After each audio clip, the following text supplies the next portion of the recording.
In the spring of 1813, Miss Eleanor Prescott, the only child of the wealthy and well-respected Prescott family, found herself accompanying her father to the coastal town of Hartwick. Mr. Prescott, a man of great fortune and keen business acumen, had pressing matters to attend to concerning the expansion of his trading ventures. Eleanor, though hardly inclined to interest herself in her father's dealings, had eagerly accepted the invitation to travel, her heart longing for a change of scenery and the hope of respite from the endless parade of suitors who sought her hand, and her considerable dowry.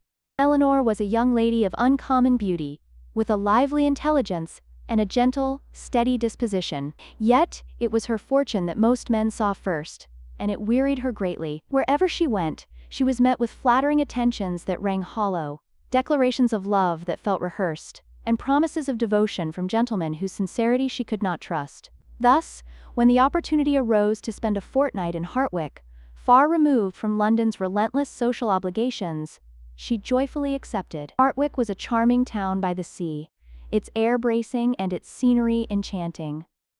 Upon their arrival, Eleanor found herself enchanted by the simple beauty of the place. It was on the third morning of their stay, while walking along a path that skirted the edge of the Prescott estate, that she first encountered Mr. Jonathan Hale, a farmer of the neighboring property. He was a tall, broad-shouldered man of about 28, with a warm, open expression and eyes that seemed to carry the light of a good-natured wit.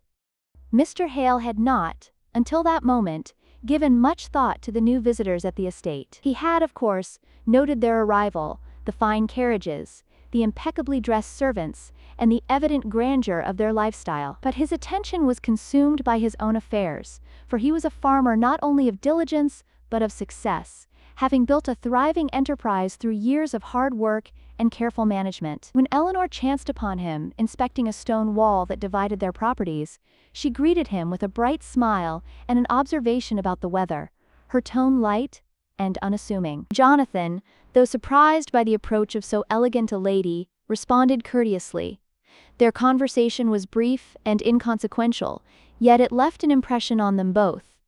Eleanor was struck by his directness and ease, so unlike the polished but shallow charm of the gentleman she was accustomed to. Jonathan, for his part, found himself amused and intrigued by her unaffected manners, though he attributed her friendliness to no more than a casual politeness. In the days that followed, their paths crossed with increasing frequency. Eleanor, drawn by an indefinable interest, often walked the boundaries of the estate, where she seemed always to find Mr. Hale engaged in some task. Each meeting brought new exchanges of conversation, ranging from topics as light as the fickleness of spring weather, to as serious as the responsibilities they each bore. Eleanor found herself laughing more freely than she had in months, and Jonathan discovered, to his astonishment, that he eagerly anticipated their encounters.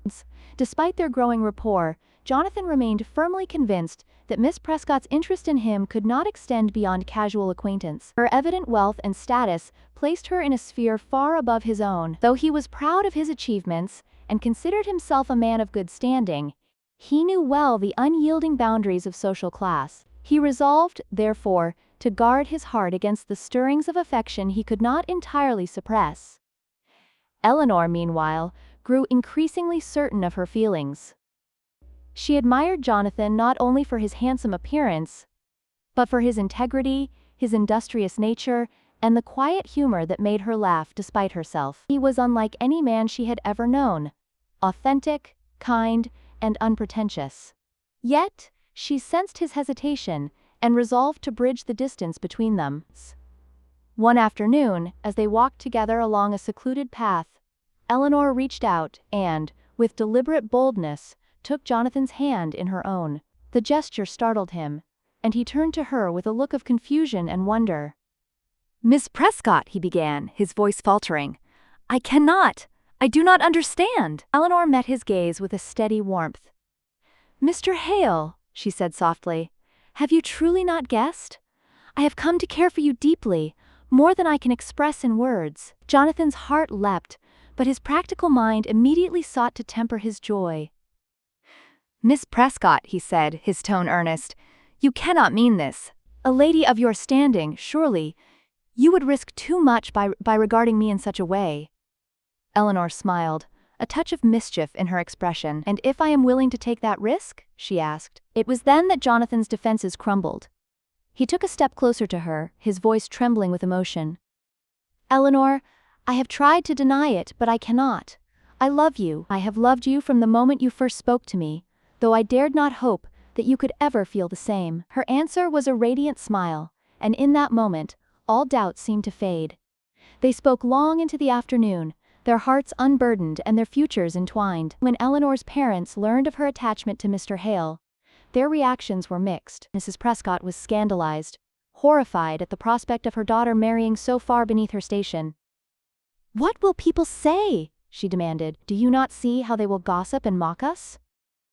Mr. Prescott, though initially taken aback, soon reflected on the matter with a more generous spirit. He had seen too many young men court his daughter with motives he could not trust, and he found himself impressed by Mr. Hale's reputation for honesty and hard work. "Better that she marry a man of good character," he said firmly, "than a fortune hunter with no love in his heart." In time, Mrs. Prescott came to accept the match, persuaded by her husband's reasoning and the evident happiness of her daughter. The wedding was a modest affair, attended by those who truly cared for the couple rather than those who sought to gossip about them. It was only on their wedding night that Eleanor revealed the full extent of her fortune to Jonathan.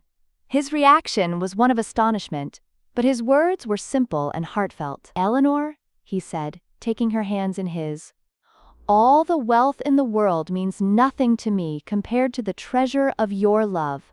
And so, their life together began, built not on the expectations of society, but on the solid foundation of mutual respect, affection, and the courage to follow their hearts.